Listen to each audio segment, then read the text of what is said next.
এত বড় নৃশংস হত্যাকাণ্ড এই 54 বছরের বাংলাদেশে আর দ্বিতীয়বার ঘটেছে কিনা সন্দেহ। একটা লোককে মারা গেছে, তারপরেও তার বুকের উপর মুখের উপর 20 কেজি 30 কেজি পাথর দিয়ে আঘাত করা হচ্ছে, যা কল্পনার বাইরে। তারপরেও কোনো হত্যা দোষী নির্দোষী সেটা প্রমাণ হয় তদন্তে সাপেক্ষে। ওই লোকটাও যুবদল করতে এবং বন্ধু ছিল দুইজন, ব্যবসায়িক বিষয় নিয়ে দ্বন্দ্ব, কেরানীগঞ্জে বাড়ি তাদের। কিন্তু ঘটনা ঘটছে নদীর এই পারে এসে মিটফোর্ড এলাকায়, মিটফোর্ডের হাসপাতালের গেটে সন্ধ্যা 6টায়। সন্ধ্যা 6টা মানে বিকাল 6টা, এখন সন্ধ্যা লাগে 7টা, মানে দিনে দুপুরের ঘটনা। নিজেদের দলের লোকজন তাদের নেতা কর্মী মিলে সেই লোকটাকে মারিয়ে, নির্মম ভাবে মারিয়ে রাস্তার উপর ফেলে মরা লাশের উপর আবার মুখের উপর, বুকের উপর, পিঠের উপর আবার পাথর দিয়ে আঘাত করা হয়েছে, যা একেবারে মধ্যযুগীয় বর্বরতাকেও হার মানাই দিয়েছে। আজকেও খুলনাতে একজন যুবদলের নেতাকে এইভাবে হত্যা করা হয়েছে। সবই তাদের নিজেদের ভিতর দ্বন্দ্ব। গত 11 মাসে সারা দেশে 170 জন লোক মারা গেছে নিজেদের দ্বন্দ্বে, একজন আরেকজনকে খুন করে ফেলছে। তা এইসব কারণে এটা বিশ্বাসযোগ্য যে ঘটনা এরকমই হয়েছে।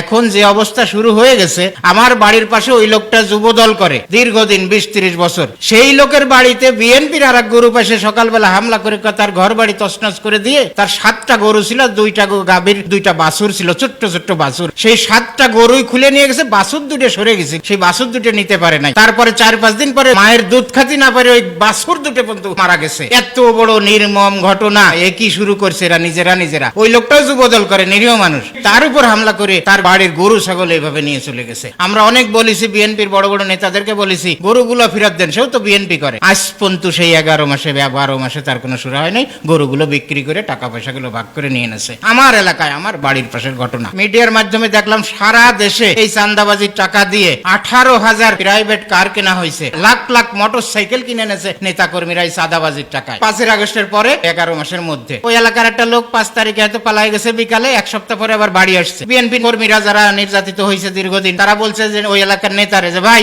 উনি তো বাড়ি আসছে, শালারে ধরবো নাকি মারবো নাকি? সে বলে না কিছু বলে না, হাইকমান্ডের নিষেধ আছে। কিন্তু হাইকমান্ডের নিষেধ পরের কথা, আসলে হলো আগের রাত্রে উনি 20 লক্ষ টাকা খাইয়ে ওই লোকের কাছ থেকে তারপরে ওরে বাড়ি নিয়ে আসছে নিজে বিএনপি নেতা। এইভাবে চাঁদাবাজি চলছে। এরকম ঘটনা হাজার হাজার লক্ষ লক্ষ হয়েছে, এখনো হচ্ছে। যে যারা চাঁদাবাজি করলে অভিযোগ আসলে তারা বহিষ্কার করে। বহিষ্কার কেন করবে? বিএনপি তো ভালো লোকই বেশি, তাদেরকে বলবে যে ওই লোকটারে ধরো, ওরে ধরে পিঠ মোড়াতে বান্ধে হাত পাও ঠ্যাং ভাঙ্গে তারপরে নিজেরা মামলার বাদী হয়ে থানায় সুপর্দ করো। এটা না করে বহিষ্কার করে, বহিষ্কার খেলা শুরু করছে। বহিষ্কার কি বন্ধ হচ্ছে? আমার তো মনে হয় আগামীতে আর কিছুদিন পরে এইভাবে চলতে থাকলে ওই বিএনপির লোকেরাই বিএনপির লোকের মাংস কামড়াই খাবে, নিজের লোক শরীরের মাংস মনে হয় নিজে কামড়াই খাওয়া ধরবে। একটা দল পালাই গেছে, তাই এখন তারা মনে করে আমরা বড় দল, আমরা ক্ষমতাবান। খালি এই প্রভাবশালী দল পরিচয় দিয়েই তারা বর্তমানে সারা দেশ তছনছ করে দিচ্ছে। আর ক্ষমতায় গেলে যে কি করবে এটা আল্লাহই ভালো জানে, আর আমরা শুধু অনুমান করতে পারতেছি যে কিভাবে কি করবে সারা দেশে। এই অবস্থা থেকে দ্রুত পরিত্রাণ পেতে হবে। বিএনপির হাইকমান্ড এখনই এই লোকগুলোরে ধরে পিঠমুড়াতে বাঁধতে বাড়ি